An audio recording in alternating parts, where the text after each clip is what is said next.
Prep for a cybersecurity interview. Well, there's a method that they use in the interview, and it goes like this. This is the STAR method, where S stands for situation, T stands for task, A stands for action, and R stands for results. So this method is called STAR method. And what's the STAR method?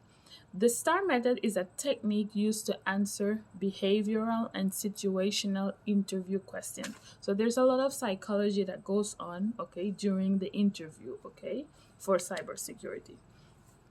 So I remember when I was doing my cybersecurity course, what the teachers mentioned was that you have to be honest. So there might be topics in cybersecurity where you're not sure, you don't know about this particular topic, then it's important to be honest, okay? And also to emphasize that you're a person who learns very quickly and you would be available, like to research that particular topic to make sure that you're up to date if you were hired for that particular role. So it's very important that you're honest in the interview. So, what are some technical questions that they ask in the interview? Well, typically they might start off with Python. So, it's important that you know how to code using the Python programming language. And one typical question that you could get is, and I'm going to read it because when I did my interview, okay, last year, they asked me this question. So I wasn't sure in the moment, so I investigated after. And it's very simple, to be honest. So it says, in Python, what's the difference between break and continue loop terminate? And this is the termination of a for or while loop in Python. So it was so easy, but when they asked me, I didn't know what to say. So now that you know, this is a question that you might get in a cybersecurity interview. The next question that they would probably ask you is security frameworks. So, what are some security frameworks that you're familiar with? And the NIST cybersecurity framework and the NIST risk management frameworks are the two important frameworks that you have to familiarize yourself with. Okay, and these are like guidelines to help an organization manage risk or how to protect data and privacy. Okay, I have more details in my textbook. Let me show you. So in my cybersecurity fundamentals textbook, okay, I go into details on page 15 of the, on page 16 of the NIST, okay, cybersecurity framework and the cybersecurity risk management framework as well. Okay, so if you want more details about that, you can check it in my textbook or any other cybersecurity fundamentals textbook should have this information. Okay, the next thing that I wanted to show you is let me see if I can find it. So last year when I was studying, okay, cybersecurity, I was doing a lot of research. So I found this document online. It came from the NIST website.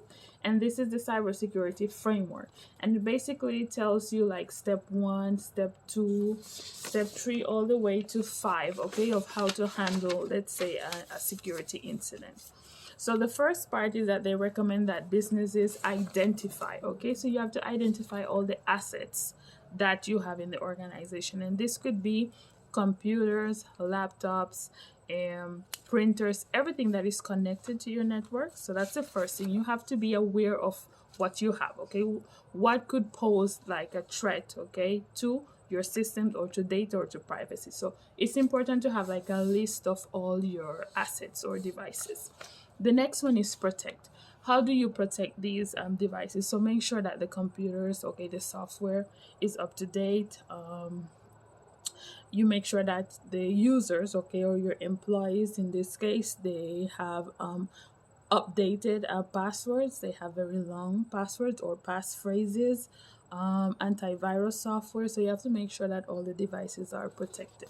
Okay, and that's what they recommend. And they also give like other recommendations, like to encrypt sensitive data at rest or in transit, use security software to protect data, conduct regular backups of data, update security software regularly. So they give you like a list of things that you have to do to protect your devices. So that would be number 2. Number 3 is to detect. So for example, make sure that you're monitoring all the activities on your network or the devices. And in this case, in detect, I think it would be important to have like some type of SIEM tools. So in this case, it could be Chronicle or Splunk. Those are the two most common SIEM tools, okay, available, where you're always monitoring what's going on the network, if there are any unauthorized access to your network, and investigate anything that is unusual. The next step that they recommend is respond.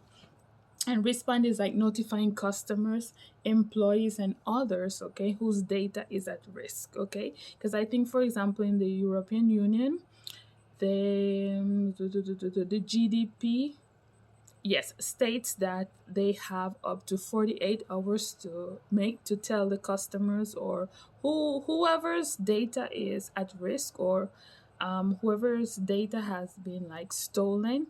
You have to let them know, okay? So it's important to keep those people who are involved, okay, updated, okay? You have 48 hours, because if not, then they might be fined, okay, by the government or by the concerning authority in this case.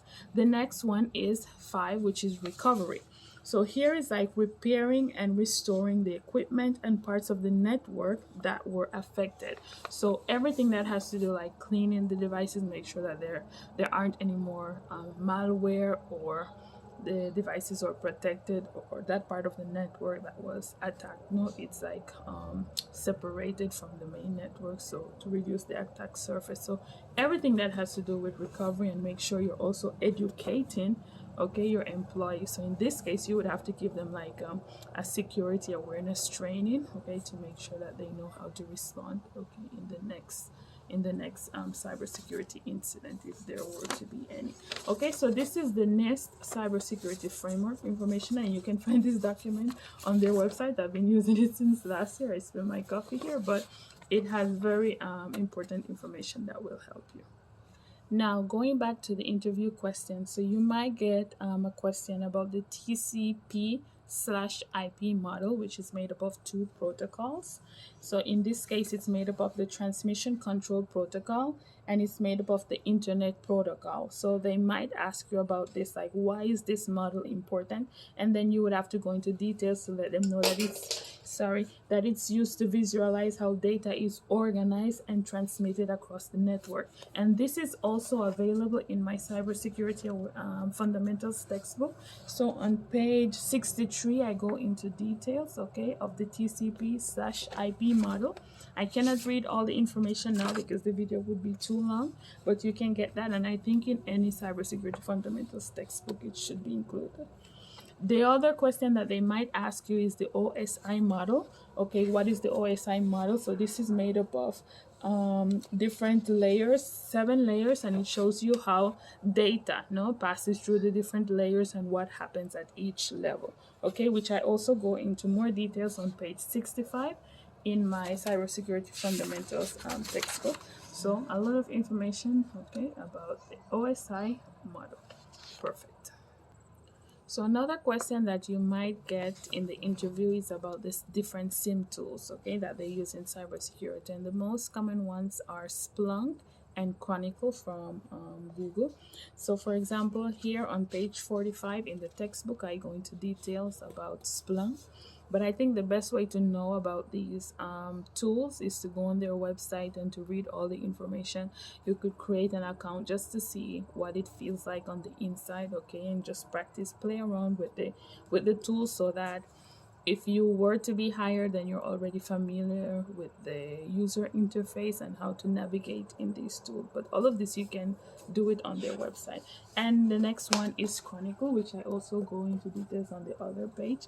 And it basically tells you what are SIEM tools. So SIEM tools are used to visualize logs, okay?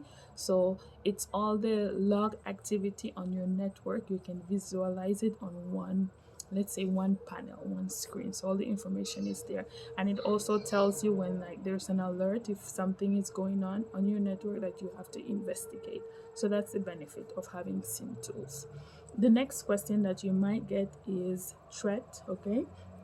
What's the difference between threat, risk, and vulnerability?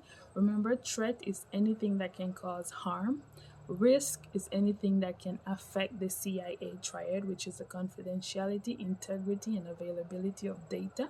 And the last one is vulnerabilities. So, what are vulnerabilities? These are typically weaknesses in a system that a threat actor can exploit.